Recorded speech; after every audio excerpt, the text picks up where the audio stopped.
Sir તમારી favourite dish કઈ છે?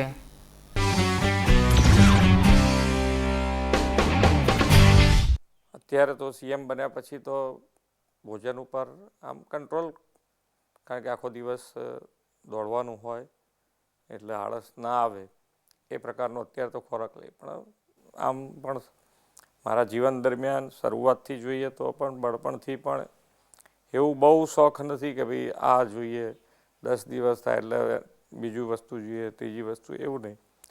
પણ સાદો ખીચડી ફેવરિટ છે મારી ડીશ. અને સાદો ખોરાક અનુકૂળ વધારે બહુ. પણ ભાજી પાઉં મને ભાવે એટલે ભાજી પાઉં કોક દિવસ હજુ પણ ભાજી પાઉં યાદ આવી જાય તો ખાઈ.